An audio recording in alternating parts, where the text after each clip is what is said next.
Welcome to another video. Prepare to embark on a fascinating journey through history as we unveil the truth behind the British Museum's stolen artifacts. Did you know that many of the artifacts in the British Museum were not originally from Britain? Let's take a journey back in time. During the colonial era, the British Empire stretched across the globe, leaving a trace on numerous cultures. The outcomes of this period are the cultural artifacts that found their way into Western institutions through certain means. Policies enacted then allowed cultural treasures to be taken from colonized regions, often without the consent of local populace. These regulations facilitated the removal or stealing, if you like, of many artifacts, often with little regard for their cultural significance. Among the most prominent acquisitions are the Benin bronzes, intricate brass sculptures from the royal palace of the Kingdom of Benin, in what is now modern-day Nigeria. In 1897, during the Benin expedition, these works of art were looted by British forces and ended up in the British Museum. These bronzes are more than just exquisite pieces of art, are an integral part of Nigerian history and cultural heritage. Yet they sit thousands of miles away, in a country that was once a colonial power. This isn't an isolated case. Other artifacts from around the world have found their way into Western museums, often under questionable circumstances. Today, as we grapple with the impacts of this era, the future of these artifacts remains a complex and contentious issue. Let's delve into the details of the British Museum's expanding collection during the height of the British Empire, a time when the sun never set on the Union Jack. The empire's influence reached every corner of the globe, feeding an insatiable hunger for the exotic, the ancient, the culturally rich. Yet what was once viewed as grandeur is now seen through a lens of appropriation. Many artifacts, especially from Africa, were added to the British Museum's collection. This continent, with its rich history, was a gold mine for the artifact-hungry empire. A significant acquisition was the Rosetta Stone originating from Egypt. It was discovered by French soldiers in 1799 during Napoleon Bonaparte's campaign in Egypt, and later seized by the British under the capitulation of Alexandria in 1801. The stone played a crucial role in deciphering Egyptian hieroglyphs, but remains in the British Museum, distant from its original home. Similar is the story of the Axum obelisk, a towering monument from Ethiopia. Taken by Italian forces during their occupation in the 1930s, it spent decades on display in Rome, before its return to Ethiopia in 2005. The methods of acquisition varied, from outright looting to dubious agreements, with the cultural treasures of colonized regions seen as fair game for Western museums. Ironically, these acts of cultural pilferage were often justified under the guise of preserving history. Yet, the preservation of one's history should never come at the expense of another's. The legacy of these acquisitions continues to reverberate in the present day. Fast forward to the 21st century, and the once celebrated collections of the British Museum are now under scrutiny. The artifacts, no longer just considered trophies of conquest, are now seen in a different light. The chorus for repatriation of these artifacts to their countries of origin is growing. These demands are fueled by an increasing awareness of injustices committed during the colonial era. The world is waking up to the fact that these artifacts are not just pieces of art or history, they are fragments of a culture, a testament to a civilization's heritage. Countries that were once under the yoke of colonial rule are now standing tall, demanding the return of their cultural heritage.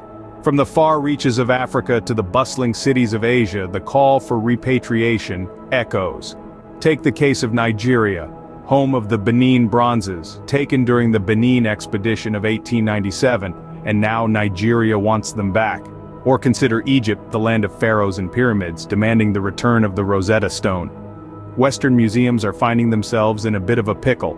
Some, including the British Museum, are opening discussions with source countries about the possibility of repatriating certain artifacts.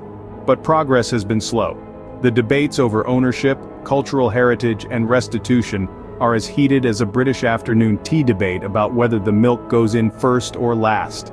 The arguments are complex, the emotions run high, and the stakes are monumental.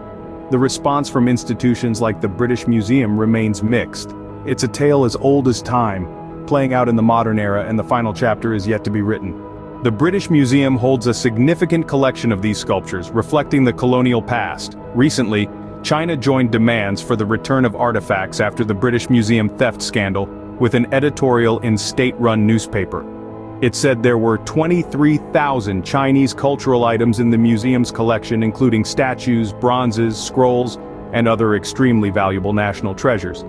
Mexico has demanded the return of cultural artifacts, including the Aztec calendar stone, also known as the Stone of the Sun, which is housed in the National Museum of Anthropology in Mexico City. Ghana has called for the return of cultural artifacts, including the Asante gold weights and other items related to its cultural heritage. Zimbabwe has also expressed interest in repatriating artifacts, including the Great Zimbabwe artifacts, which are currently held in various museums abroad. The list is endless. Each of these artifacts tells a story, and many of these tales involve dubious acquisitions. Repatriation is a complex issue, one that stretches far beyond the simple act of returning an object. It's a dance filled with legal, logistical, and emotional steps, each with its own unique rhythm. Firstly, there's the logistical challenges. Imagine trying to safely transport the Rosetta Stone or a delicate Benin bronze. These aren't items you can simply wrap in bubble wrap and stick in the post. They require careful handling, specialist transport, and the right conditions to ensure they reach their destination in one piece. Then there's the question of where they'll go once they're returned. Not every country has the facilities to house these artifacts in the way they deserve. It's not enough to simply return them. We must ensure they're properly cared for, preserved, and displayed, so future generations can appreciate their beauty and historical significance, which is not really a question to ask because these items belongs to those countries anyway. And what about the legalities? Many of these artifacts were acquired legally, albeit under laws we now view as unjust. Navigating the legal maze to determine rightful ownership is a task that can take years, even decades, but perhaps the most significant aspect of repatriation is the emotional one. These artifacts are not just objects, they're pieces of cultural identity, tangible links to a people's past. They represent collective memories, traditions, and heritage. The return of these pieces to their countries of origin is more than just a physical act, it's a symbolic one. It's an acknowledgement of past wrongs, and a step towards righting them. But the road to repatriation is long and fraught with challenges. As we stand on the precipice of this new era, one thing is clear: the debate is far from over. And as we move forward, we must continue to question, to challenge, and to strive for a more equitable future. Stay tuned as we delve further into the future of repatriation in our next segment. So what's next? Will these artifacts ever find their way back to their countries of origin? That's the million-dollar question, isn't it? The current state of discussions about repatriation is a bit like a game of chess, with strategic moves, counter moves, and a lot of waiting.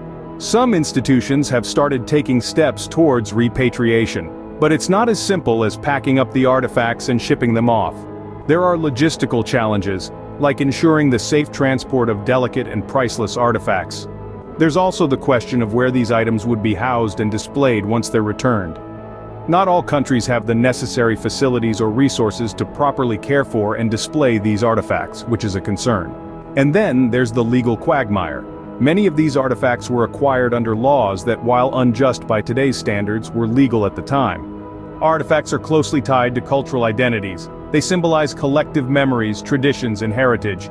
For example, national symbols, traditional religious beliefs. These indigenous crafts all contribute to the preservation and transmission of cultural identity for the people from whom they were taken. The emotional and cultural impact of repatriation can't be underestimated. Some Western museums, including the British Museum, have begun to engage in discussions about the return of certain artifacts. In some cases, they've even returned items. However, these instances are still few and far between, and each case is unique. It's not a one-size-fits-all situation. The pressure to return these artifacts is only growing stronger.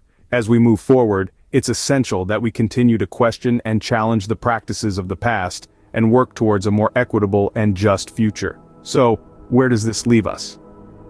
The debate is far from over. We love hearing from our viewers. Leave a comment below to share your thoughts on this video, and don't forget to hit that like button and subscribe for more. Your feedback means the world to us.